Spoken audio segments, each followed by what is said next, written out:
नमस्कार, न्यूज पर देख रहे हैं आप। आपके साथ मैं हूं सुधांशु शेखर। आपको बता दूं कि दिल्ली विधानसभा चुनाव के तारीखों का ऐलान अगले महीने यानी जनवरी में संभव है। वहीं वोटिंग जो है वो फरवरी और मार्च के बीच होने की पूरी संभावना है। इसके लिए सभी दलों ने पूरी तरीके से कमर कस ली है। वहीं भारतीय जनता पार्टी भी दिल्ली के जंग में उतरने के लिए पूरी तरीके से तैयार है। दिल्ली में भारतीय जनता पार्टी के उम्मीदवारों पर आज से रायशुमारी हो रही है। आपको बता दूं कि उम्मीदवारों के लिए 2000 से अधिक अधिकारियों और कार्यकर्ताओं ने आवेदन किए हैं, जिस पर आज से रायशुमारी होगी, यानी आज से मंथन होगी।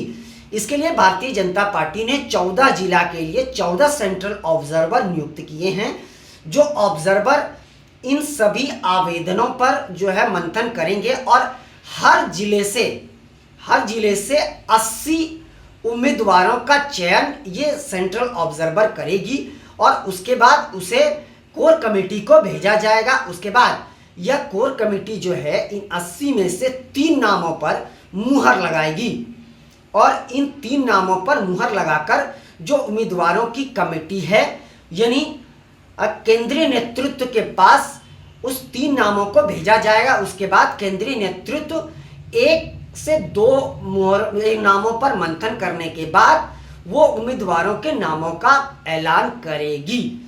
तो जैसे कि आपको मैं बता दूं कि दिल्ली के प्रदेश अध्यक्ष वीरेंद्र सचदेवा ने इस मामले को लेकर जानकारी दी है। उन्होंने कहा है कि इसके लिए सैकड़ों अधिकारियों और पदाधिकारियों को भी लगाया गया है और इसके लिए एक कोर कमेटी तैयार किया गया है, जो कोर कमेटी इस पर नजर बनाए रखेगी और उम्मीदवारों के चयनों पर जो है वह मंथन करेगी। और रायशुमारी के बाद वो हमारे पास यानी कोर कमेटी के पास जो है वो 3 नाम भेजे जाएंगे। उस 3 नामों पर मंथन करके उसे जो उम्मीदवारों का चयन सिलेक्शन कमेटी है उसे भेजा जाएगा और वो फिर उम्मीदवारों के नाम का ऐलान करेगी। तो आज से समझ लीजिए दिल्ली के जंग में भारतीय जनता पार्टी पूरी तरीके से उतर जाएगी। वहीं आपको बता दूं कि यह आवेदन पर जो रायशुमारी का दौर है ये 2 दिनों तक चलेगा। यानी समझ लीजिए कि 2 दिनों में भारतीय जनता पार्टी के कोर कमेटी और जो सेंट्रल ऑब्जर्वर बनाया गया है उसको 2000 उम्मीदवारों का जो आवेदन है उस पर केवल 2 दिनों में ही मंथन करना है। तो ये सोच लीजिए कितने घंटे इन लोगों को काम करने की ज़रूरत है। उसके बाद यह नाम जो है वह केंद्रीय कमेटी को भेजा जाएगा, यानी फाइनल लिस्ट जो है वो केंद्रीय गृह मंत्री अमित शाह, बीजेपी के राष्ट्रीय अध्यक्ष जेपी नड्डा, ये 5 लोग जो चयन सिलेक्शन कमेटी में होते हैं वो इन नामों पर मुहर लगाकर उसके बाद उम्मीदवारों के नामों का ऐलान करेंगे। तो फिलहाल आपको यही जो जानकारी देनी थी कि आज से उम्मीदवारों के चयन की प्रक्रिया जो है दिल्ली में वह शुरू हो जाएगी। और इसके अलावा अगर आप अन्य पार्टी की बात करें तो आप और कांग्रेस ये पहले से ही चुनावी जंग में उतर चुके हैं। आपने तो 70 विधानसभा सीटों के लिए अपने उम्मीदवारों के नामों का ऐलान भी कर दिया है। वहीं जो सबसे हॉट सीट है इस बार वह नई दिल्ली से पूर्व मुख्यमंत्री अरविंद केजरीवाल का सीट है और अरविंद केजरीवाल के खिलाफ कांग्रेस ने जो है संदीप दीक्षित, शीला दीक्षित यानी पूर्व मुख्यमंत्री शीला दीक्षित के बेटे को मैदान में उतारा है। तो नई दिल्ली विधानसभा सीट का जंग जो है वह सबसे मुख्य माना जा रहा है। उसके अलावा मुख्यमंत्री अतीसी को कालका जी से मैदान में उतारा गया है, तो यह सीट भी बेहद हॉट माना जा रहा है। उसके अलावा भारतीय जनता पार्टी इन सीटों पर, इन विधानसभा सीटों पर किसको उम्मीदवार बनाती है यह भी देखना दिलचस्प होगा। फिलहाल जो अभी तक नजर आ रहा है, जो अभी तक जानकारी मिल पा रही है उसके अनुसार दिल्ली में इस बार त्रिकोणीय मुकाबला होने की पूरी संभावना है। तो इस बार जैसे 1-2 बार के विधानसभा चुनाव में जिस तरीके से आपकी लहर चल रही थी वह लहर इस बार नजर नहीं आ रहा है। इसलिए मैं बता रहा हूं कि इस बार दिल्ली का मुकाबला त्रिकोणीय होने की पूरी संभावना है। वहीं कांग्रेस की अगर बात करें तो कांग्रेस लगातार दावा कर रही है कि इस बार जो है एंटी गवर्नमेंट दिल्ली में बयार चल गया है, तो निश्चित तौर पर इस बार कांग्रेस का टक्कर जो है वो भारतीय जनता पार्टी से है। आप कहीं भी नजर नहीं आ रही है।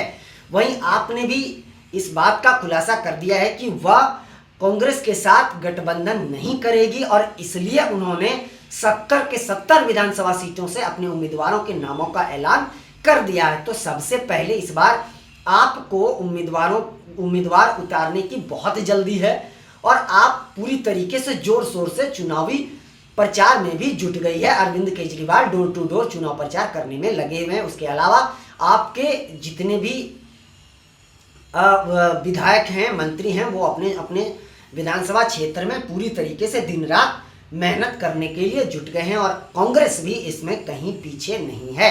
वहीं अगर कांग्रेस की बात करें तो कांग्रेस ने कहा है कि अगर आपके साथ गठबंधन नहीं हुआ है तो ये हमारे लिए अच्छी बात है, हम दिल्ली में बेहतरीन प्रदर्शन करेंगे।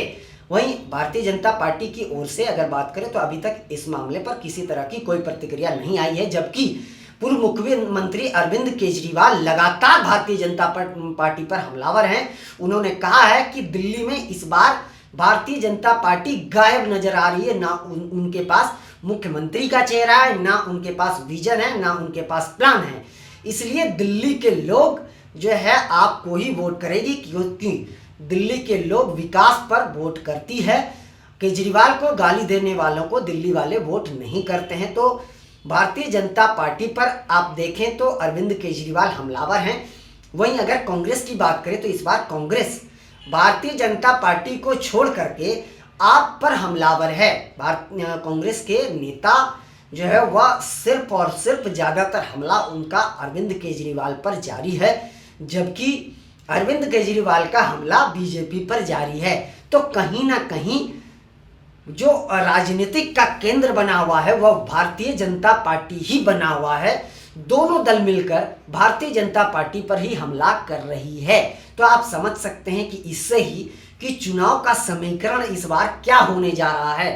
हालांकि इस पर हम विस्तार से कल भी चर्चा किए थे और आगे भी इस पर हम लोग विस्तार से चर्चा करेंगे। और आपको बताते जाऊं कि दिन में आज हम लोग चर्चा करेंगे बिहार विधानसभा चुनाव को लेकर कि क्या अगर केंद्रीय गृह मंत्री अमित शाह चाहेंगे भी तो मुख्यमंत्री नीतीश कुमार को गद्दी से हटा पाएंगे। इस मुद्दे को लेकर आज हम लोग दिन में 3:30 बजे बातचीत करेंगे। आप लोग भी उनमें जुड़िएगा और विस्तार से इस पर चर्चा करेंगे। फिलहाल के लिए बस इतना ही, मुझे दीजिए इजाज़त। आप हमारे चैनल को लाइक, शेयर और सब्सक्राइब अवश्य कीजिए और आप अपना बहुत ज़्यादा ख्याल रखिए। फिलहाल मैं आपको बता दूं कि दिल्ली की कपकपाती ठंड में वहाँ की राजनीतिक पारा जो है वह गर्मा गई है और अभी और भी गर्माएगी। विधानसभा चुनाव के तारीखों का ऐलान के बाद राजनीतिक पारा और भी गर्म होने की पूरी संभावना है। तो ठंड में राजनीतिक पारा का दिल्ली वाले मज़ा लीजिए और बिहार वाले भी अब मज़ा लेने के लिए तैयार हो जाइए।